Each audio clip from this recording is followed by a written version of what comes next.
नमस्कार स्टूडेंट, स्वागत है आपका अपने चैनल डुग्गू कोचिंग सेंटर में। आज मैं आपको रुक जाना नहीं का पेपर लेकर आया हूँ जो रिसेंट में 4 से 5 दिन में हुआ है। ये लिखा है जून 2025 विज्ञान में। जो आज की क्लास में मैं आपको बताऊंगा कि 4-4 नंबर के क्वेश्चन कराऊंगा आपको। ओनली कौन से कराऊंगा? मात्र आपको कराऊंगा 4-4 नंबर वाले क्वेश्चन की। रुक जाना नहीं में 4-4 नंबर वाले क्या क्वेश्चन आपसे पूछे थे। इतना आया सबको समझ में कि नहीं आया? तो सबसे पहले अपन स्टार्ट करते हैं। आपको डुग्गू कोचिंग सेंटर की ऐप पहले डाउनलोड करिएगा भैया। 199 रुपये में हम आपको सारे IMP क्वेश्चन प्रोवाइड कर रहे हैं। आपको प्ले स्टोर पे जाना है, डुग्गू कोचिंग सेंटर की ऐप को डाउनलोड करना है।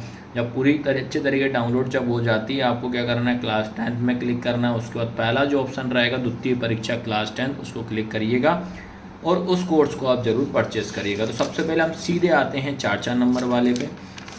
तो देखो 4 नंबर में आपको सबसे पहले मैं बता देता हूँ। 4 नंबर का जो क्वेश्चन आया था चैप्टर फर्स्ट से आया था भैया, पहले ही मैं क्लियर कर दे रहा हूँ।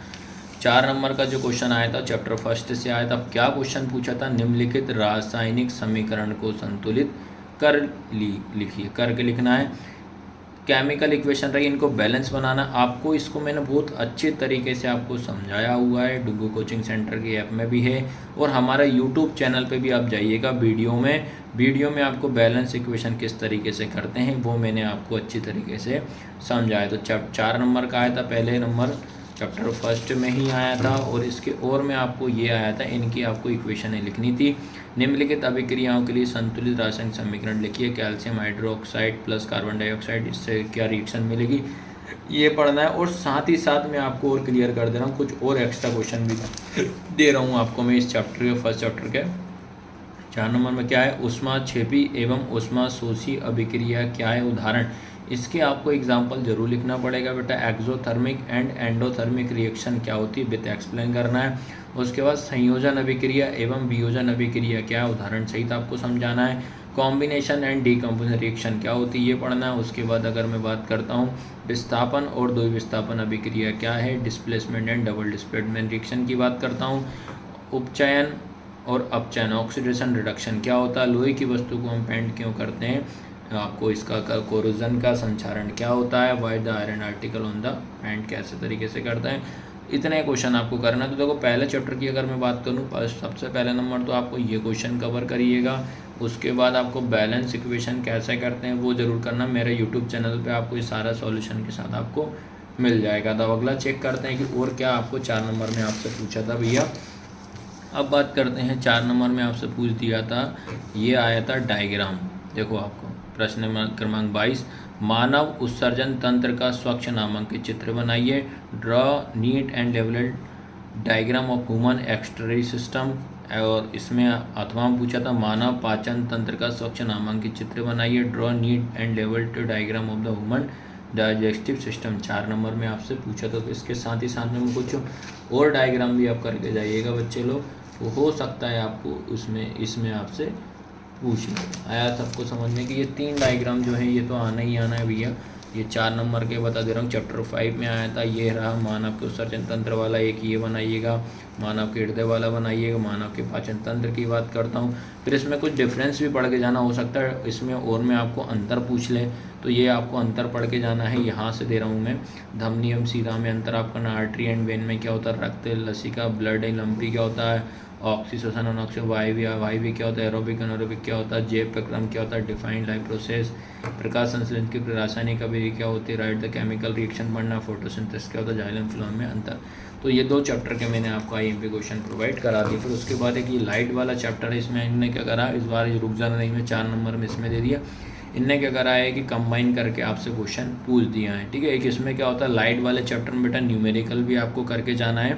इसमें न्यूमेरिकल भी पूछता है ना, तो पहले मैं आपको इसमें सिंपल ये वाला क्वेश्चन करा देता हूँ, फिर लाइट चैप्टर के न्यूमेरिकल भी मैं आपको बता दूँ। तो पहले क्या क्वेश्चन पूछा है वो देखिएगा आप। 4 नंबर में आपसे क्या पूछा है, प्रकाश के परावर्तन की परिभाषा एवं सूत्र लिखिए और प्रकाश के परावर्तन का नामांकित चित्र आरेख बनाइए। Write the definition and formula of reflection of light and draw a labelled ray diagram of the reflection of light. अथवा में इसमें और में आएगा, प्रकाश के अपवर्तन की परिभाषा व सूत्र लिखिए। प्रकाश के अपवर्तन का नामांकित चित्र आपको बनाना है।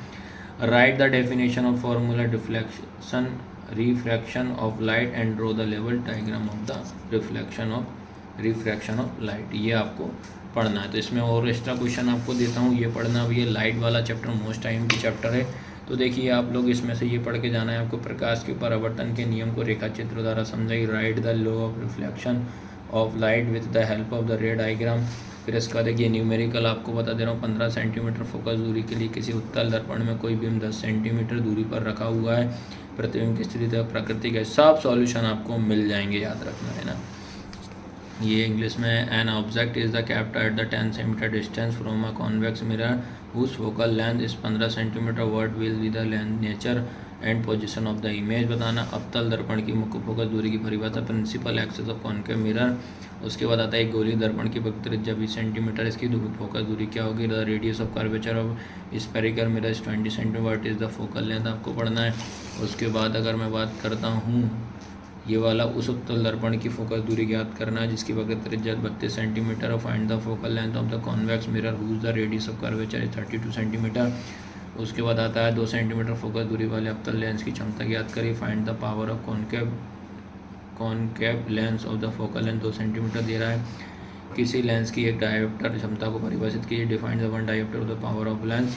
उसके बाद बात करता हूँ, कोई डॉक्टर 1.5 डी का संशोधन लेंस निर्धारित करता है। लेंस की फोकस दूरी आपको करना है। डॉक्टर है the prescribed corrective lens of the 1.5 D, ये वाला पढ़ना है। और ये डेफिनेशन क्या छोटी छोटी आपको ज़रूर पूछ लेगा, याद रखना। तो है ना, इनको आपको ज़रूर करना है। तो क्वेश्चन नंबर 9 में आपको ये ज़रूर आप स्क्रीनशॉट लेना और ऐप ज़रूर डाउनलोड करिएगा, ठीक है। अब इसका मैं आपको न्यूमेरिकल बता देता हूँ बेटा, न्यूमेरिकल भी आपको ज़रूर पढ़ के जाइए। तो क्या इसमें क्या होता है बेटा, कभी कभी, ठीक है, ये न्यूमेरिकल आपको ज़रूर एक बार इनको सॉल्व करना है। इसकी वीडियो आपको यूट्यूब पे मिल जाएगी, ये आपको मैं बता देता हूँ, ठीक है। ये वाला क्वेश्चन होगा, ये जरूर न्यूमेरिकल तो देखो हो सकता है इनने ये न्यूमेरिकल आपको ज़रूर देंगे इस बार, है ना। ये द्वितीय परीक्षा के लिए ये सारे के सारे ये एक बार क्या करा इन लोगों ने, यही वाले न्यूमेरिकल दे मारे तो पर। लेकिन आपको तैयारी पूरा करके जाइएगा। 4-4 नंबर के इतने क्वेश्चन आप कर लेते हो भाई, पक्का आपको मैं बता दे रहा हूँ